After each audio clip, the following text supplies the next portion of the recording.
Welcome everyone to a roundtable. It's a direct selling industry roundtable. It's not a panel discussion.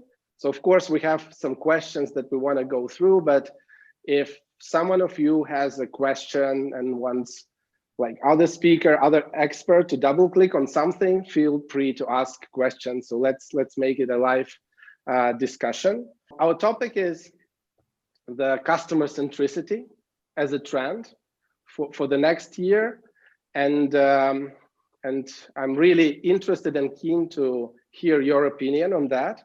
But before that, let's do a quick round of introduction.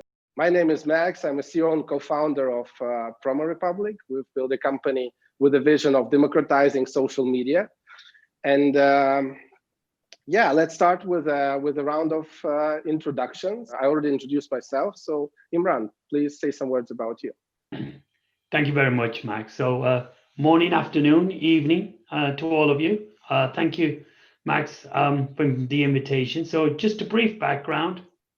I'm born and bred in the UK. That's where I reside. And parents are from Kashmir, emigrated to the UK in the 60s. Academically, my background is marketing and computing. And before Amway, where I've spent nearly 22 years working in marketing and digital. Prior to that, I was with Coca-Cola for a couple of years in trade marketing. And in my time in Amway, my current position is Chief Digital Marketing Officer. But during that time, I've had geographical responsibilities right across Russia, India, Africa. And part of that also is broadening all the disciplines within marketing. And since around 2008, what we call digital now, we used to call it e-business, e-commerce at that time. And of course, just changed the label, but evolved more around the topic of technology, digital content, and so forth. And at the moment, like I said, I'm responsible for Europe and Southern Africa and heavily focused around marketing, digital, but also customer and customer experience. That's me. Okay, thanks a lot. Thanks for joining. Rob, the stage is yours. Yeah, thanks. I had to laugh when I first saw this pre-pandemic inspired hairstyle. I get into a barber for a couple months. But anyway, cool. that is me, and this is me as well. Hi, it's nice to meet everyone. Max, thanks for the introduction. I'm currently Director of Marketing Communications at ASEA Global. ASEA is about a 10-year-old company. And I joined the company in this position just this year. I actually started in March, worked in the office for 2 weeks, and I've been working at home pretty much ever since. But in my current role, I oversee anything from a copy and messaging perspective, also community relations, public relations, associate communications, and social media. My background, my undergrad was in business management. I have 2 master's degrees in communication. And I worked for almost 25 years in financial services marketing. So really supporting our advisors, and I don't know, not surprisingly, but then not, there's a lot of similarities between direct sales and financial services, especially to the extent that financial services organizations really do focus on supporting advisors. Just like in direct sales, we really focus on supporting our associates or distributors. So that experience has been really relevant and I think helpful for me and the organization. Yeah, interesting. Thank you. Thank you. Thanks a lot. Erin? Well, thank you for the invitation, Max. Good morning, good evening, good afternoon, wherever you all are located. I was looking forward to this and meeting you all, learning from you all as well. So my background is actually in marketing. Particularly writing and more of the creative side, video production, that sort of thing. So I don't come from a direct sales background. I'm more of a traditional retail marketer and also specializing in the healthcare industry. So I have been in that background for the past 12 years or so, transitioning into my role at Reliv International as the director of marketer. That was really my first experience with network marketing. Completely different type of marketing experience, but I've enjoyed it very much. I have seen a shift since I've been here, much more customer-centric, which is why I'm excited about today's roundtable discussion and sharing ideas and learning from you all. So my focus at Reliv International is really the strategic marketing, the messaging, the branding for our US market, which makes up about 87% of our business currently, and also partnering with our international offices to truly make Reliv more of a global and strategic company from that standpoint. So everything we do is very distributor and customer focused. So. Thanks a lot. Welcome. Thank you. John Dye. Hello, everyone. Yes, my name is John Dye. I'm glad to be with you today. I have joined doTERRA as of about 2 years ago, and this is my first foray into the direct network sales or direct marketing space as well. I traditionally have an agency background. So former president of an agency, about 24 people, and then moved into a cause-based agency where we had about 40 or 45 people. And I've really enjoyed this transition. It's been very interesting to see, as we talk about customer-centric interactions and needs, moving from kind of a philanthropic space to more of a direct network marketing space. One thing that I've really enjoyed here at doTERRA is the ability to work with the social teams and the influencer marketing teams. I think that's been one of my highlights here. But again, we run the gamut. We reach out to our international markets as well as our local domestic offices here in North America, so Canada and the US, and it's been great. So looking forward to this conversation and everyone's insights. Yeah, thanks a lot. Welcome. Last but not least, John Fleming. Well, thanks, Max, and it's good to meet everyone else that's on this call. And this was a call that I took. It's the result of a call I took, I guess, less than 2 weeks ago. I met Max through a friend, and when I met Max, he told me about this idea of bringing some people together to talk about a couple of aspects of the direct selling model. So that's always of interest to me. I have been around the model for a long time. I was introduced to the model by a good friend that I met in architectural school, and he had found a way to earn some additional income. And my wife thought that was a good idea, that I listened to him. And that's how I got involved in my first direct selling experience. So since that day, it's been quite a few years. I have been involved in the model directly and indirectly for more years than I would like to count. I don't think that that's an important stat, quite frankly. But the pathways have been several. And after being an independent contractor, I became interested in the corporate aspect. I, at one time, ran my own direct selling company. I merged it with another company. I ended up working with Avon in the US, and I spent over 15 years there as an officer on the sales and marketing side. Had the opportunity to introduce a new compensation plan to the Avon world, which was to embrace a tiered form of compensation. And that was an exciting project. After 15 plus years, took early retirement from Avon, and then served as publisher editor-in-chief of Direct Selling News. And I thought that that would be another 2-year project. I ended up being in that role for 10 years. And it was a very exciting period for me because it gave me the opportunity to observe many different models within the direct selling space. And Direct Selling News was focused primarily on the domestic market of the United States, but we had some distribution globally as well. So I got to meet a lot of friends in different parts of the world. And then I left Direct Selling News after founding Ideas in Design Group, which is a consultancy. But the bigger project for me was to start paying attention to the overall direct selling model, and then to take a close look at the growing phenomena of the gig economy. And so for the past 2.5 years, I've been very focused on study, research of the gig economy. We have written a book that is with the publisher now, And that book will be coming out first quarter 2021. Emerald Publishing out of UK is publishing the book, and the name of the book is Ultimate Gig.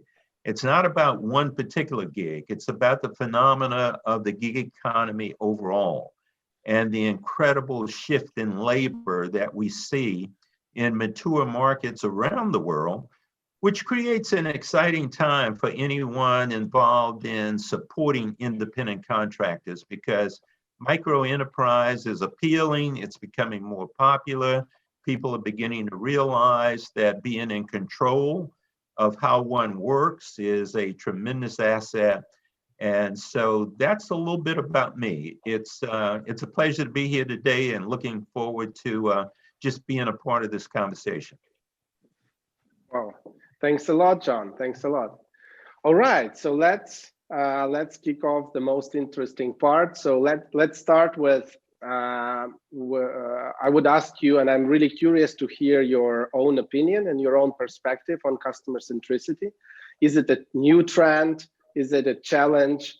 Does that trend exist for years already and there's nothing new in it? Is it new because like new technology is there and you can actually execute better? So just share your own thoughts on how do you see customer centricity. And yeah, let's start with you, John Dye. Yeah, thank you. Yeah, as I consider customer centricity and specifically the industry that we're in, it really requires a shift. We know customer centricity is putting the needs of the consumer above the needs of the business, right? Or understanding what those are so that we can then fill those gaps. I guess that's a more accurate way to put that.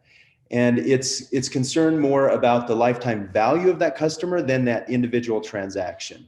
And I truly believe sometimes, specifically as we get into the mindset of the distributor or the wellness advocate, that's something that we need to champion with them, that it's not the short-term commitment or that transactional piece, it's rather that lifetime value of the customer that is important. And as I think through that, you know, from us as a corporate from a corporate perspective, that's something that we need to share with others and help them understand the importance of that. We need to provide the support that we can from a corporate perspective to help them understand where those gaps are so that they can fill those gaps and we can help fill those gaps. But again, having the empathy for the end consumer, the customer, is key here. And I think having that mindset and being able to push that mindset to others is where we belong in the space that we need to fill. Thank you. Erin, what's your perspective? Do you want to share it with us? I agree with everything John said. I noticed a shift myself, really when I started at Reliv, which was about 5 years ago. That was a hot topic of conversation back then. And it seems that year over year, it's the heat gets turned up a little bit more and more on it. So I would say at Reliv, we got to start on this about 3 or 3.5 years ago, looking more at casting a wider net. How can we reach more people with this customer-centric model and improve their lifetime value at Reliv over time? So that is something we've been actively working on the past 3 years.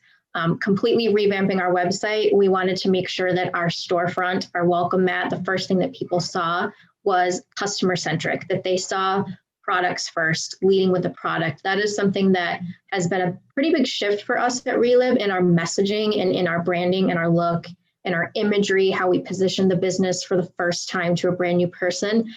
But it's also been a huge shift for our long-term distributors. I think our newer distributors understand this.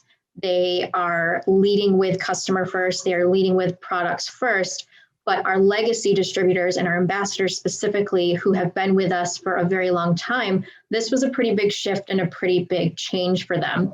I've seen a lot of them start to embrace this. The more we talk about it, the more we share expert advice at conferences from people within the direct selling space. I think it opens up their world. They start to see the value in it more and more. And also giving them the tools that they need so that they understand, how do I market and talk to a customer versus a new distributor? How do I give them that path and that choice? So that is something we've been actively embracing. We continue to work on this. I think it'll be just growing over time, and it's something that we're going to have to keep up with it and hopefully train our distributors on this as well. Mm-hmm. Thank you. Impressive. Rob, what about you? I'll start with what Aaron said. I also agree with everything that's been said so far. But the way that I really do think about customer centricity in kind of two different ways, but they're not mutually exclusive. They overlap, right? The first, and I think something that ASEA does really well, is really still focusing on the associate or the distributor, and really doing everything you can as an organization to treat them like a consumer, like a customer. I appreciated what John Fleming said, in terms of working with independent contractors. They choose to be independent for reasons, to set up a business the way they want to set up a business, to make their own decisions, to make their own calls. And I think if you can cultivate a culture that, again, sees them as customers and do everything you can to serve them, that is extremely important. The second area is to really focus on the end consumer, those individuals in this industry who never see themselves in, really enrolling, being a distributor or being an associate, but they believe in the power of the products. Just a little bit of an anecdote. I was actually, picking up my employee supply of products just this past week, and there was a person in there also waiting for their product, and not a distributor, just a consumer, and got to talking with her, and the passion and what she was saying very authentically about our products.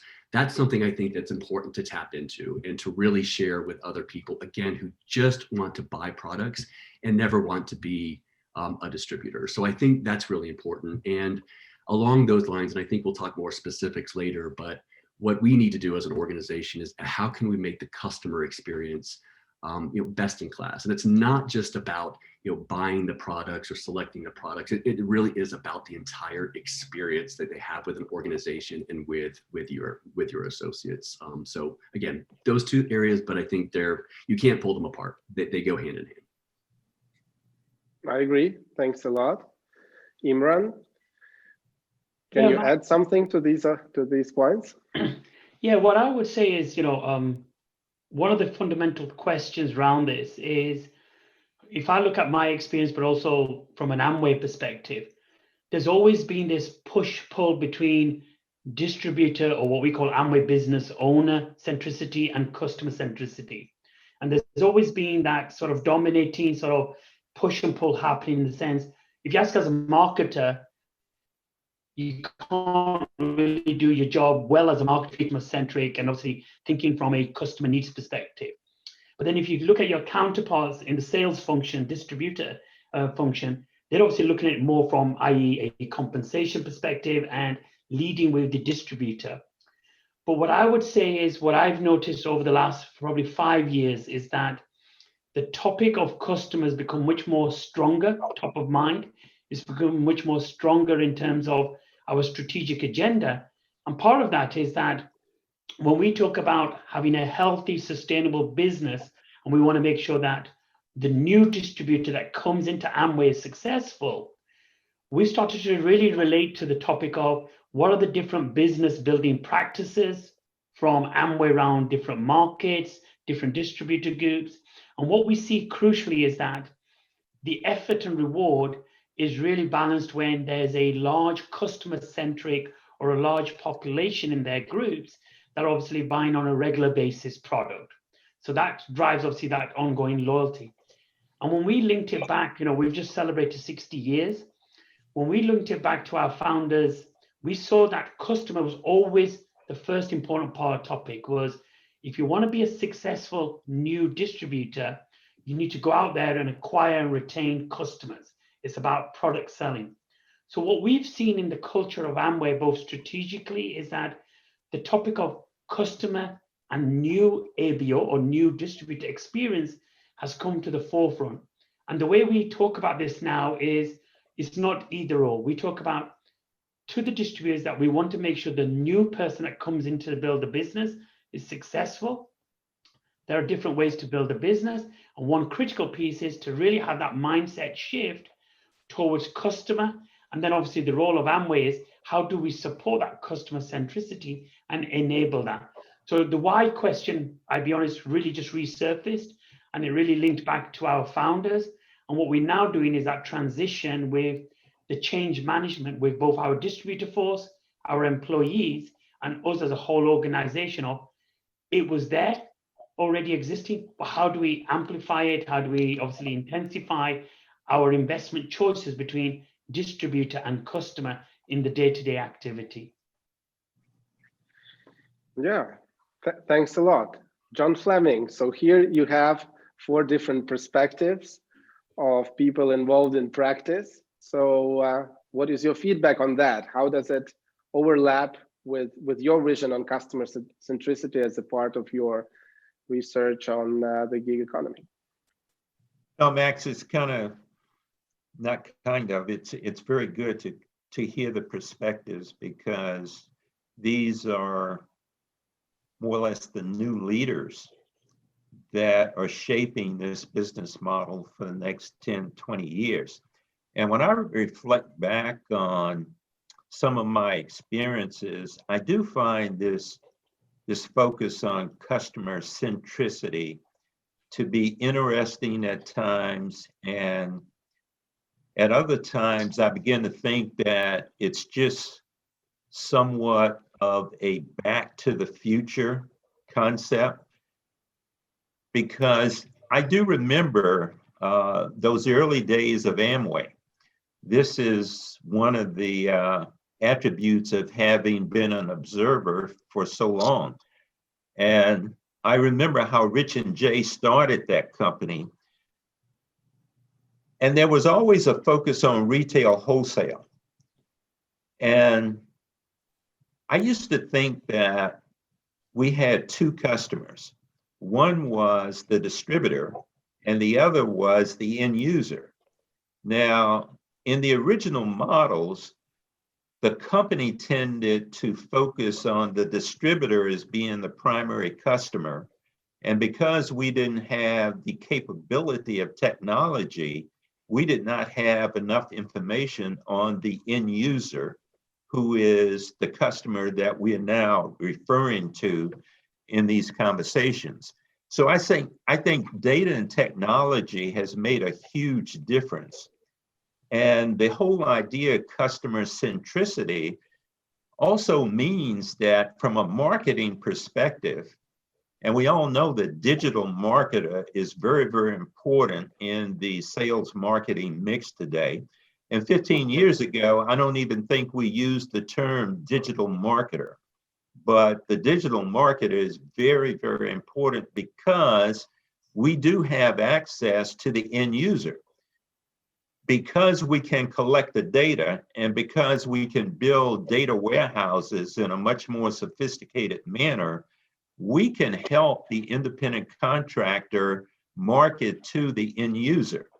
Now, it doesn't mean that we as the company do a go around and ignore the independent contractor. It means we support them with tools that we can control, that we create, that better represent the brand.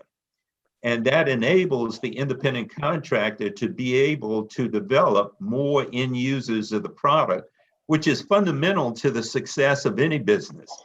So I kind of look at it as an evolution.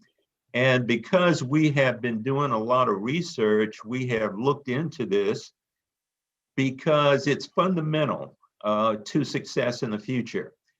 And when you think about an independent contractor that actually has 10, 20 or more customers that want to purchase the product on a frequent basis, that's a great business. And if I use 20 customers purchasing on a frequent basis, and I use an average order, I'm going to use 100 just for a round number. It could be a little bit less, it could be a little bit more. Nutritional providing companies understand that that average order can very easily be $75, $80, $100 a month. Well, if I have 20 customers who want to affiliate with my brand because they believe in it and it's beneficial to them, that equates to about 2,000 in sales.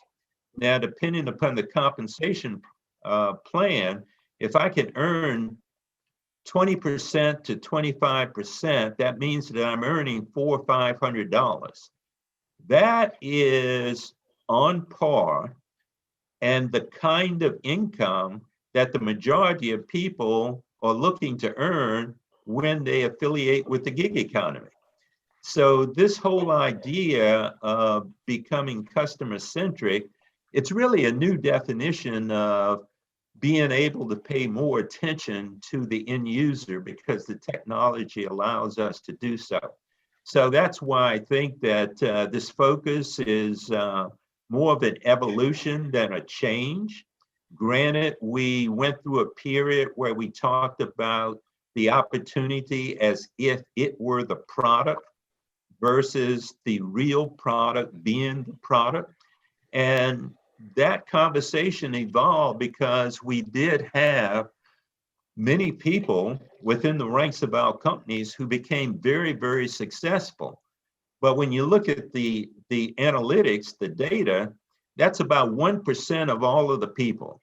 The masses are interested in incremental income that they can do, have fun, because they enjoy the brand, they are passionate about the brand, they are believers in the brand, and you start putting $400, $500, $600, not to mention $1,000 into a household, that can be life-changing.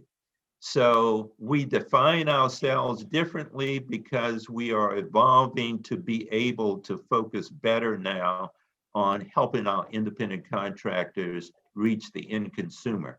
I think that's the real exciting piece to customer centricity. Yeah, I couldn't agree more.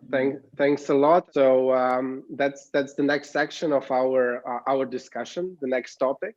So if you guys could share the strategies and tactics on how you help representatives to acquire customers, to retain customers, how to help them to build their initial customer base or followers on social media or email list to make them more successful, and in that way make the business more sustainable. Aaron, you've mentioned a couple of tactics when you previously about what you've done on the web presence. Can you share some more strategies and tactics on how you support the representatives at Reliv? Sure, I'd be happy to. You know, if I had a theme for 2021, it would be automation. I think if we can make things as easy as pushing a button for our distributors, it's only going to help them in their efforts on customer acquisition. So one example of something that we did this year, we have personal websites available to our distributors. And we understand, looking at the data, that when people come to a website for the first time, they're typically looking for some type of deal that they can get on that first purchase. It's just something that obviously helps make that decision easier for them. And I'm sure you've all seen this as well. Typically, it's some type of a pop-up. It's that first offer of, saving 10% on today's purchase when you sign up for our texting and our email so that we can get them into our funnel right away. So one of the things that we did so that it doesn't appear that corporate is competing with distributors for customers, because that's another rift we have kind of come up against in the past when we've tried to implement new things. We said, okay, we're going to give this feature just to you, the distributors. So corporate is going to let you customize your pop-up offers however you would like, because we understand that our distributors are going to pitch the business and the products to people the way that they want to. And they run the gamut. Some people lead with product first. Some people will always lead with the business opportunity first. Some people only want to retail. Some people are not interested in trying to get them into that 20% offer as a preferred customer and getting them on auto ship. So we wanted to give them as much functionality and customization as we could while making it very automated, very easy for them. We know a lot of them don't have a background in marketing, even in sales in some cases. They're certainly not designers and web coders. So we have to make it as easy as pushing a button. So when we rolled that out in August at our virtual conference, there was a lot of excitement about it because it was a way for corporate to say, we understand you as distributors are going to position your business differently.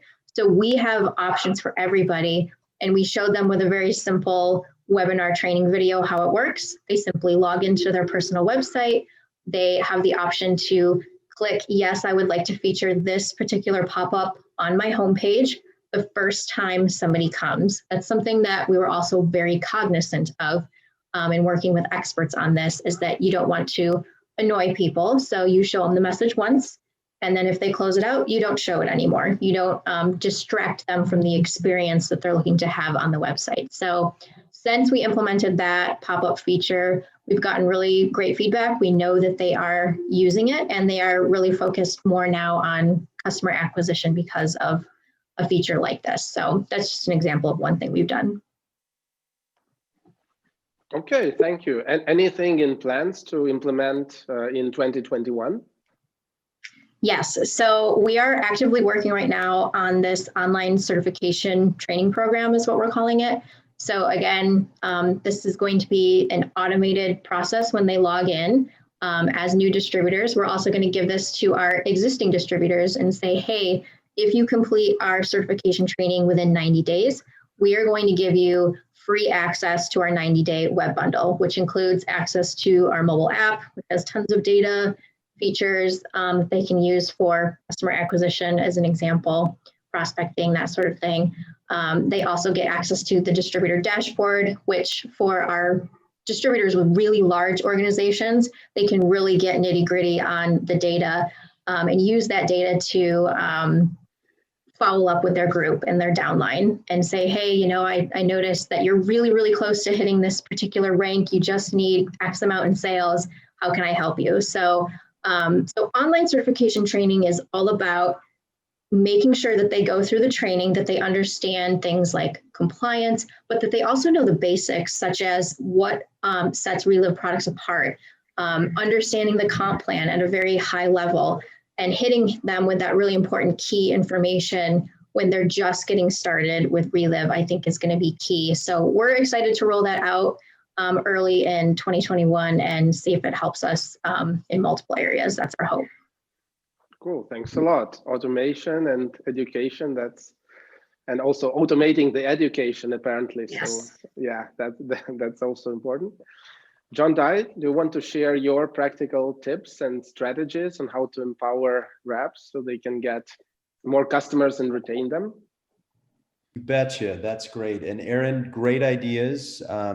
We actually have a certification program. We have a training program that we've found a lot of success with. This started in 2019, and we have a business course. We have a certification course on essential oils, a doTERRA social media marketing academy that we've created so that, again, it automates this, as you said, Aaron, very well for the wellness advocate, right? For the distributor, so they can get in and understand what they need to do.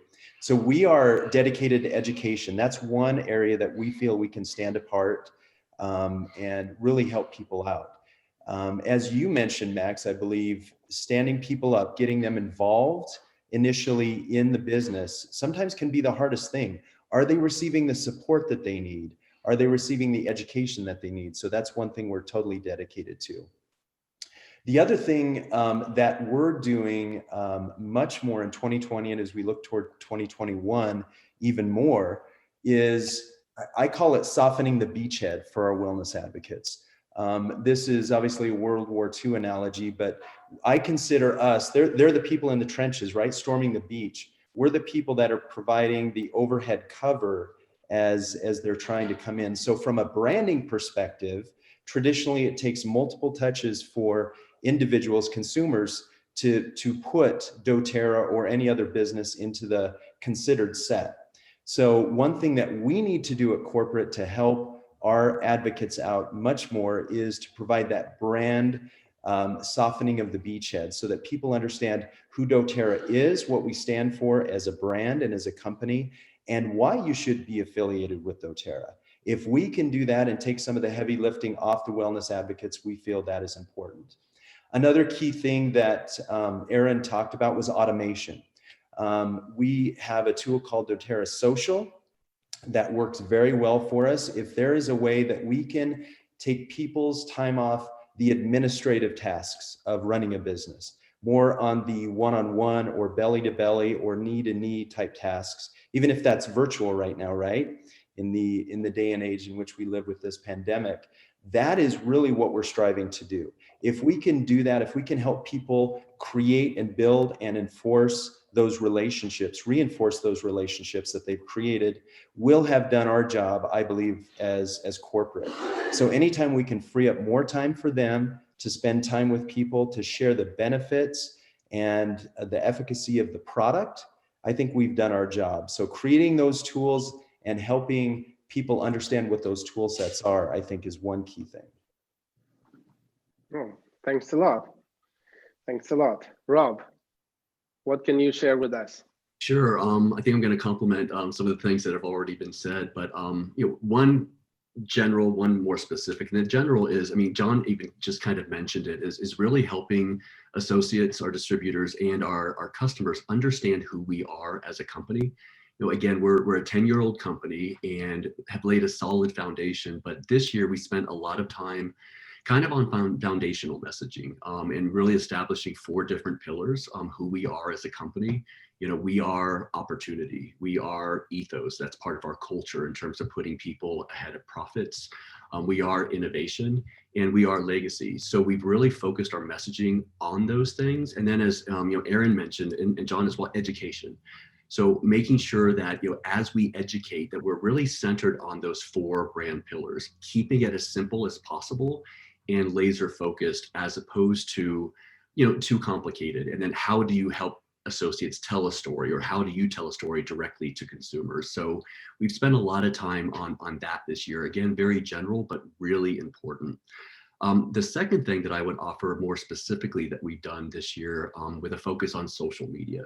So we really have been focusing on growth and awareness of social, and we've accomplished that, but we're also really focusing on engagement and shareability. I mean, it's great for associates or consumers, certainly to an extent, but for associates to like or comment. Great, we love that, right? But we're turning a corner. We want them to share in order to build their business, work their network, and do so digitally. And we do have plans, looking at 2021 and 2022, as John mentioned, to make that as automated as possible. And ultimately, not anytime probably within the next 12 months, but developing social posts that are really in the distributor or the associate voice, as opposed to just sharing. These are their posts and they're on brand. They speak to those 4 pillars, and they're compliant as well. And it's one less thing that they have to really think about, or at least do the administrative side, right, as much as they currently do. So those are some things that we've done this year. Looking ahead at 2021, we want to definitely continue training our associates on the power of social media. We're also focusing on, again, better enrollment, better shopping experience, and onboarding is also something that I think is going to be crucial. I think, like all of us, and it certainly varies, but if you have an associate come on board, I mean, there's a drop rate, right? 30 days, 60 days, 90 days. And I think we would all agree that we want to lower those drop rates, right? Associates see something, they see potential, they sign up. What can we do better during those first 30 days, 60 days, 90 days to give them very specific, actionable things for them to do to grow their business and solidify those relationships with either new associates or direct consumers? Oh, that was very interesting. I love the point about the social media, because I live there. That's my passion, and I really believe if you help associates or representatives to build their small online communities so they can communicate authentically but Right. still on brand, Right. and that's how they earn trust of their followers.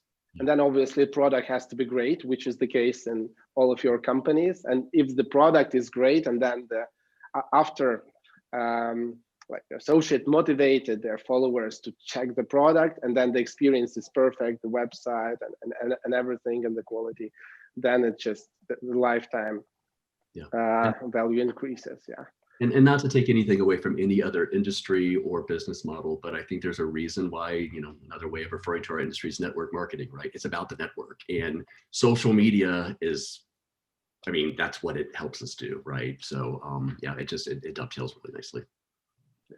Yeah, thanks a lot. So I'm full with you on that. Imran, what can you share with us about what Amway has been doing to practically support customer centricity and help representatives? Yeah, just I would echo many things, but there was a point that John referenced early on, which was, if you really look at the emergence, obviously digital, social, data, that's creating a new ecosystem. But if you look from a distributor lens, they already have this offline ecosystem. And what we've really been talking about is how can we obviously enable that? And we still refer to a lot around offline and online ecosystem, and ensuring that where's the role of, let's say in our case, Amway, where's the role of a distributor to support that whole end-to-end journey of acquisition, retention, and ultimately then migration possibly of customers to become potential new distributors. And when we've looked at that, we've talked around what we call an A70 vision, meaning Amway was celebrating 9 years' time, 70 years. And what we've tried to do is develop a blueprint, really has a couple of pillars. And those pillars are as follows. One, we focus around the actual compensation model, reward, recognition, education piece. And what we're trying to focus here is how can we ensure that the new distributor that comes in, and you mentioned it, Rob, that 30 days, 60 day, 90 day, how can we bring early reward and recognition into them so they tangibly start to see that, yes, I actually, with my effort, see a balanced reward through that. And that's one component that we're obviously integrating into our blueprint. The second piece is that when we've looked at our end-to-end experience journey design, we've seen a lot of pain points. And part of that is the experience in this social digital ecosystem. We know we've been falling short. So we're introducing a whole website replacement. We're focusing on mobile, but we're also focusing on social platform, both in terms of educating our distributors, but helping them from a content and a capability piece. And the third piece was the actual customer component. If I'm a distributor and I approach a new potential prospect, now, how can I potentially hook in them, not just from a product perspective, but we're making changes to our pricing model, but then we've created what we call a customer loyalty program. And key components of that are obviously around acquisition of a different pricing model if you register as a customer. We have obviously promotional offers. We have obviously push content from Amway to the customer, but we also equip our distributors with content in the form of templates that they can use through their mobile, let's say, communication platforms, whether it's Facebook, Instagram, WhatsApp, as an example. And what we're trying to do is marry these three key pillars as a blueprint, but more importantly, I think someone said about how can we bring this story to life to the legacy leaders, but also then start to focus on the new distributor and say, to ensure you are successful, these are the elements that will ensure that in this social ecosystem that you bring. So if you, as long as you've got a passion, that passion can be for cooking, maybe for wellness, for fitness, as an example. But if you connect that with your phone, but also then connect that with the Amway products, you can obviously grow and become a successful distributor and a leader.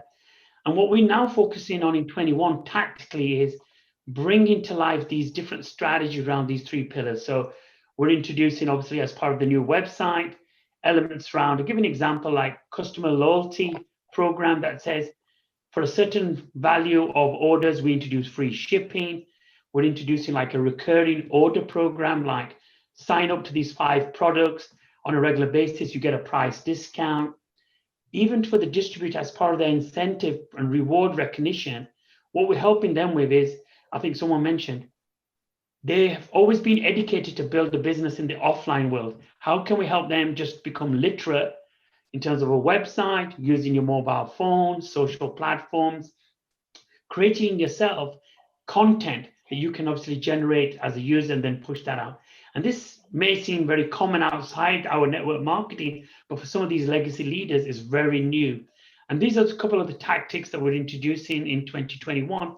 And really what we're trying to do is just test and learn and refine as we go along.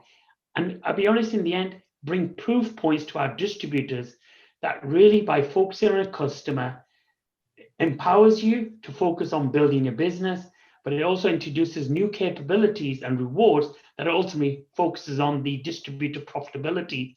And if they can see that meaningful in a very timely fashion, is a win-win situation for the distributor and then for the company. Yeah, thanks a lot. Wow, that's impressive. A lot of stuff. John Fleming, do you want to? We want to hear your feedback. So that's the practice. That's what's happening right now. What do you think about it? Yeah, Max, that was an excellent round of sharing of thoughts, ideas, strategies that are working for these companies. That round could be a whole program. I enjoyed listening to each of the contributors on that subject. And I'll just quickly go back to 3 great points amongst many. But Aaron mentioned auto ship. I want to share with you a couple of thoughts about what we have found. And then, of course, using the social tools, telling stories, and then Imran just talked about connecting passions with the brand. And I think that these are big ideas. And when we started our research and we started looking at some of the attributes of the direct selling network marketing model, we quickly took a look at auto ship. And I just share this as a thought, a finding, if you will. When we looked at auto ship, we saw basically 2 different definitions of auto ship. In one case, auto ship was still more of a qualifier to satisfy some component of the compensation plan. And then we saw another dimension to auto ship, and it really was designed to benefit the consumer, to provide the consumer with the products that they really wanted on a monthly basis that would allow them to pick up something such as free shipping or loyalty points. And when we saw that, we saw something that seemed to be stronger. And so this is just a thought, and Max, you might want to edit this one out. But I would say that for our friends, just make sure that your definition of auto ship is customer focused and not focused on satisfying some qualifier within the compensation plan. And then secondly, social tools are the tools that our independent contractors are using. And we've had the opportunity to interview quite a few people. And Max, you and I talked about this in one of our first conversations. The company has a new opportunity to create fantastic tools, templates, and give the independent contractor far more structure than maybe perhaps ever in our history. The key, I think, to leveraging the tool is to be authentic. And when we get our independent contractors to realize that their passions, their purpose, their stories, their love for the product, their love for the brand is what they should talk about using various social channels, whichever ones they use, that it is better to share your story than to attempt to sell your product. And when you share your story in an authentic manner, it gets the attention of other people. Now, very quickly, a couple of interviews that I remember so vividly. One was with a person that we would describe as being a stay-at-home mom. And she is at home because she homeschools her child. But social tools become her outlet.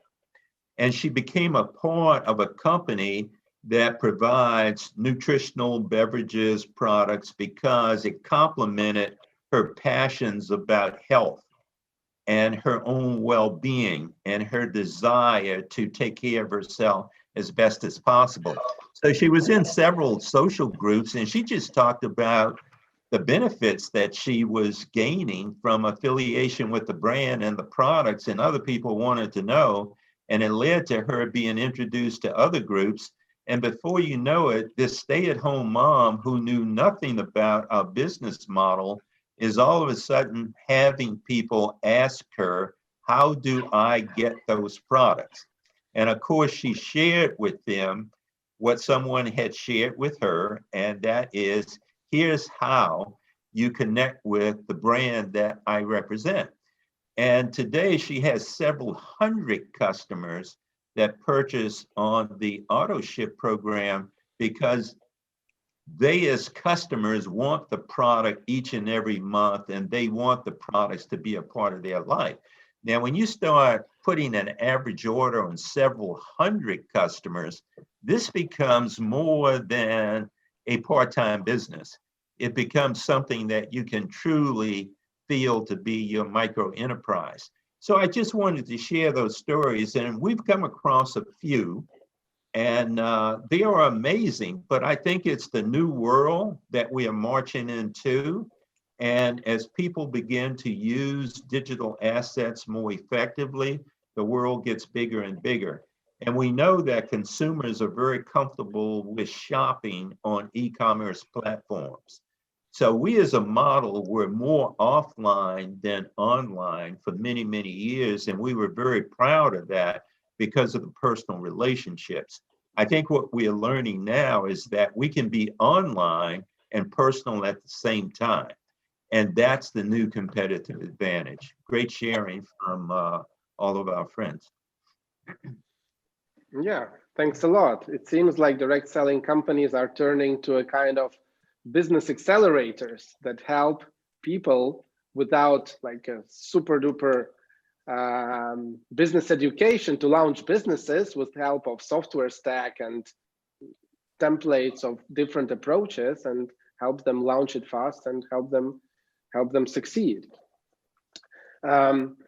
Yeah, so we actually, like, answering the first part of questions, we've run through all other ones, and we've touched all the aspects that I wanted to discuss with you. There is one thing, maybe you can share your experience if you had some.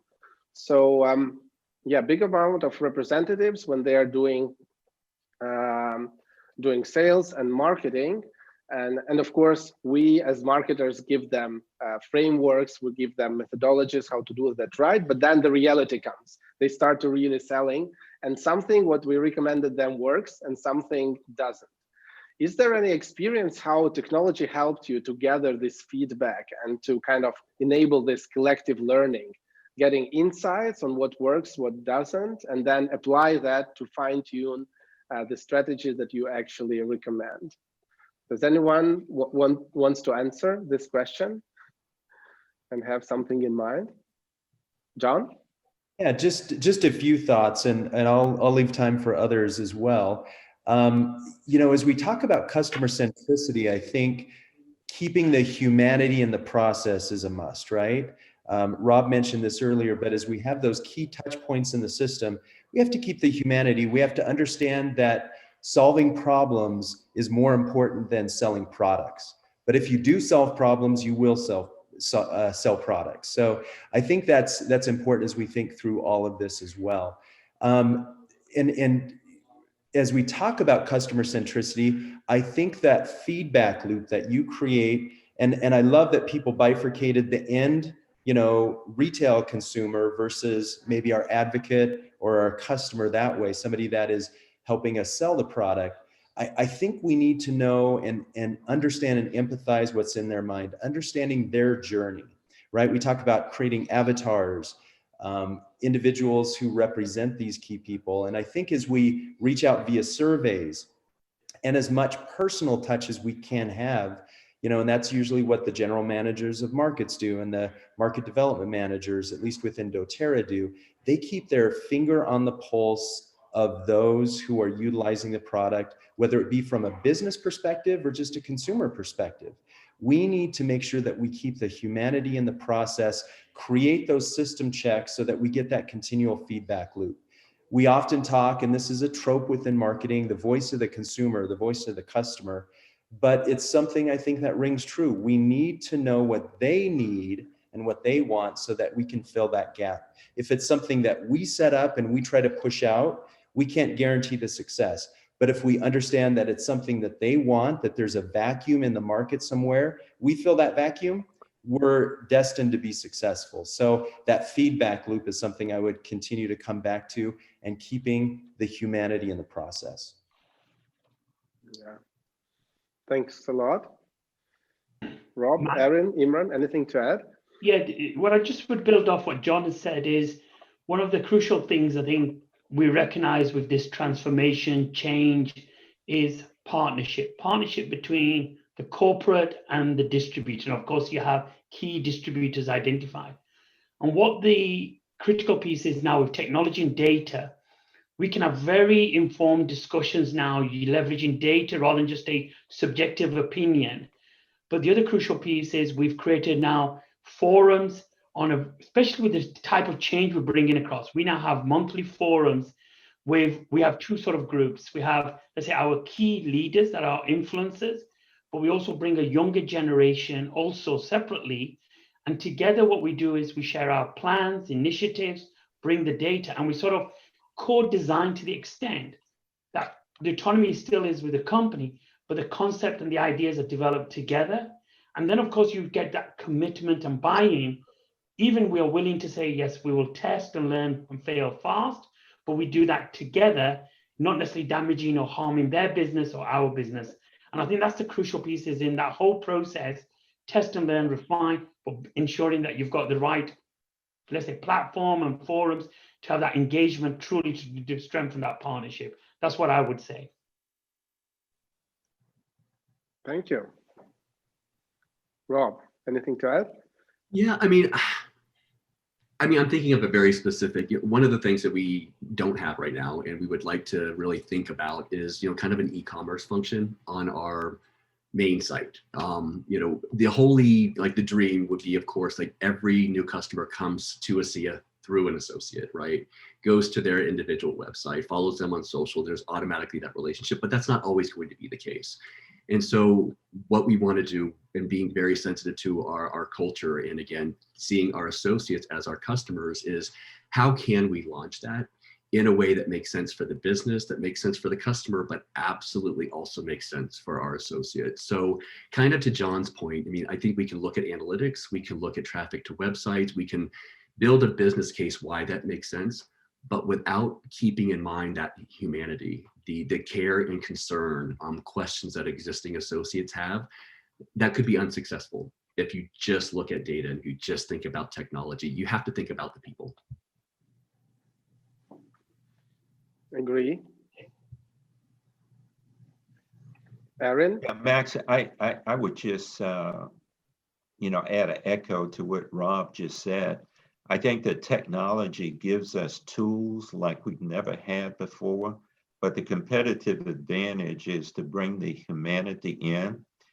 And instead of a company attempting to go direct to the consumer with its message, our message can be amplified with authenticity, with passion, with belief, when that independent contractor is the connector or the enhancer of that message going to the consumer. Because if I receive a link that is going to educate me and give me information that I've never seen before, I get a lot of those, quite frankly. But if I receive one from a friend that I truly believe in, that could make all the difference in the world. And my chances go up of actually clicking on that link, and then maybe even affiliating with the brand because I already know someone who loves the brand. So I think it's a big point, and it is the new challenge for the marketing department, the communications personnel. And I've always felt that communications in the end is the least costly, perhaps greatest return on investment in the business model. And that's easier said than done. And everyone on this call knows exactly what I'm talking about, but that's the great new opportunity. Yeah. Thanks a lot. Thanks a lot, John. Erin, do you want to add something to that? Yes, so I think focus groups are great. We do those a lot, especially after events. I always learn something new or something that surprises me, looking for patterns, that sort of thing. Are they asking a lot of the same questions? Are they making a lot of the same comments about what they'd like to see in the future? Pilot programs are important to us too, helping us as we develop, new products, making them a part of that conversation and getting that proof before we even go into production on something, whether it's a new product or a new tool, has really served us well every time that we do it. But I think beyond that, and sort of echoing what these gentlemen have been saying, is I think the idea of community is so important, especially at Reliv, especially when it comes to customer acquisition. We know that the majority of our audience, especially within our industry, is made up of female. A lot of times they're young moms, or they're just taking care of their families, but they're mostly women, and they may bring in their partners in the future, but we know that women are social. We know that they are interested in taking care of their families first. They put their families before they put themselves. So I kept hearing the word humanity used a lot, and I think that's key. So for us at Reliv, it's really not just about the products or the business opportunity, it's about the community. So you join Reliv, you're joining a community of like-minded people who have a lot of the same struggles, a lot of the same pain points that you have. Please tell one thing that you would do first on the path to transformation to customer centricity. So what do you think is the most important first thing to do? Let's start with you, Rob. Oh boy, I was hoping you wouldn't go to me first. Yeah, I mean, it has to be about the relationship among associates and the people they know. I mean, first and foremost, giving them the tools, the resources, the training, the education, the supportive culture that they need to grow their business. The company kind of has to come second. It's about the associates and their relationships with their customers first. Okay, thanks. John Dye, what do you think is the most important?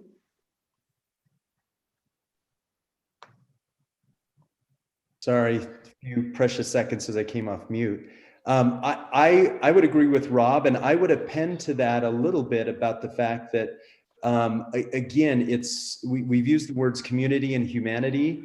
I would come back to that. I think if we understand the business model and we understand that products flow into that, but we are solving problems first, right? We're selling products that solve those problems, but we want to create that community, that connection, that remember that humanity in people. And I think if we do that, every touch point that we have along the way should be looked at specifically of how are we enforcing and reinforcing and creating that relationship with these individuals, because we do touch them, we touch lives, we serve people. Because of what we do, they come back to us. We need to think about, is every touch point that they have with the organization leading them to a better feeling, and the brand is reinforced in their mind as something that they want to continue to associate with. If we do that, we have the community, we have the humanity, we have those connections that we need.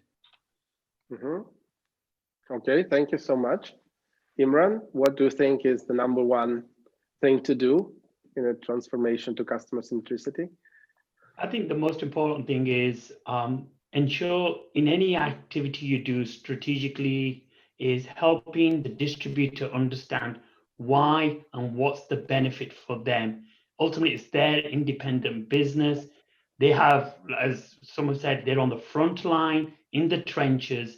So rather than say we go around them to a customer, work with them in hand, but help them understand what that change means for them and the benefit for them long term. And it can focus on healthy, profitable, sustainable business, but describing that over time through the initiatives. Thanks a lot. Erin? I agree with everything said. I think it's making the distributor the hero in their customers' lives. So what can we do as corporate to make a distributor a hero in solving their customers' problems? So it's corporate is taking a backseat role, and they're putting the distributors first, and they're giving them the tools, the processes, the automations that truly does make them a hero as they're going out and meeting customers. And I think it's letting distributors know that that is the case and that we want them to be the hero, not corporate. Okay, thanks a lot. So now we know what should be focused on. John Fleming, please share the final words with us. How did you like the discussion? Well, I love the discussion, and I would like to just thank you again for inviting me to participate, listen, and even learn from the great people who are involved here. I like the word community. We use it a lot. We thought that that was one of the magic words that we discovered in our research. That's certainly an attribute of the direct selling channel. So just 3 thoughts that we have been looking at. The future looks greater than it's been looking in a long time.